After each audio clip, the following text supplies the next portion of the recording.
You just heard from John Kirby there over at the White House. What say you?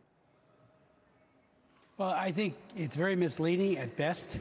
If he knows something, he should say it. To say that sightings that people in the Coast Guard, in the United States Navy, and Naval Air Station, Weapons Station Earl, which is in my district, they've seen drones at and right in close proximity to that munitions depot. People at Picatinny in like manner. Many law enforcement people have seen it. They've seen it in a way that suggests formations that are coming off the ocean into the land. And even with the Coast Guard, I spoke to one of the commanders who said one of our 47-foot rescue boats, right on its stern, were between 12 and 30 drones following close proximity to that. I mean, they had no idea who they were. What do they think that was? Yeah. Oh, they think it's drones. They don't know. I asked them about the rules of engagement. If they get too close, what do? You know how to interdict people who are carrying weapons as well as drugs. What do you do if there's a drone that's right on your tail like that? So they said they're seeking advice. I haven't heard back what that advice yet is. So I think this idea, see no evil, hear no evil, it is reminiscent of what we saw prior to 9/11, what we've seen many times with the Department of State. I wrote a law called the Embassy Security Act back in the year 2000. It is the law of the land. We had two of our embassies bombed by al-Qaeda. One was in Dar es Salaam in Tanzania. The other one was in Kenya, in Nairobi. There were warnings that went unheeded. There were requests for additional munitions and help and visual aids. They got none of it. So I wrote a law that did setbacks and did all kinds of other things, and it's the law of the land. I'll never forget when Admiral Crow, who was the chairman of the Joint Chiefs of Staff previously, testified at my hearings. He was in disbelief about how there was a culture of denial. Now, if these things are nothing but benign influences, they better speak to us now. Congressman, can you still hear me? I saw you were messing there with your earpiece. Yeah, it did fall out a minute ago. I'm sorry. No worries. I didn't hear you. I just heard you start talking, though, about 9/11.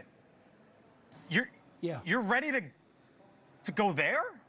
No, don't get me wrong. Okay. We have to be very careful that we look at signs. There were all kinds of signs prior to 9/11. My brother was an airline pilot. He kept saying, why are those doors to the cockpits so weak that a person who is not even a black belt with Taekwondo could take one out and get to the pilots?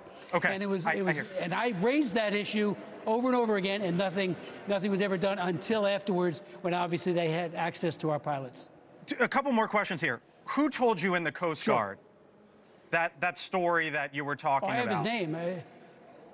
What's the position? I have his name. He's a commanding officer. Well, he's a commanding officer from the Barnegat Coast Guard, and he was with me and the sheriff when we were on the beach, and I have his card right in my pocket, and we talked about it. He's the one who told me. I hadn't heard about it before. Okay. That was about a week ago. And I talked to the commanding officer at Earl, Blake.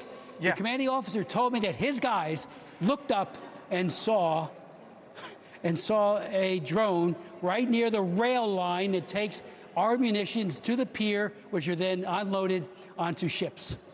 So I hear what you're.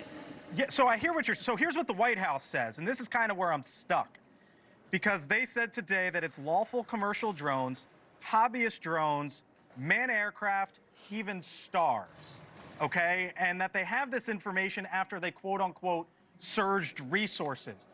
So do you believe that Doug from Hoboken or Susie from Morristown in your state, right? I see you laughing because you know where I'm going. Doug from Hoboken, Susie from Morristown flies a drone up in the air, whether it's a lawful commercial drone, a hobbyist drone, and the United States government, with its $800 billion Pentagon budget, needed to, quote-unquote, surge resources to figure that out? Why did we know it right off the bat? By day one, we should have been saying, this is what it is, and responsible parties should have been made aware of it, including our governor, who has asked for more information, which he has not gotten.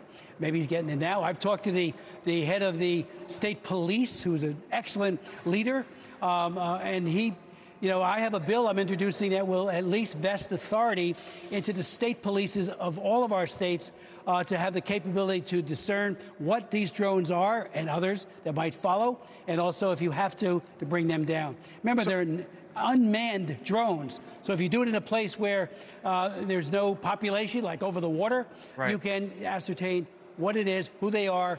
And again, as you know, Blake, the warfare has radically changed. Where drone warfare, look at Ukraine, look at the Middle East. It has become the go-to method of delivering packages that include ordnance. Thank you for watching, and make sure you go to joinnn.com to find NewsNation on your television provider. And don't forget to click the red subscribe button below to get more of NewsNation's fact-driven, unbiased coverage.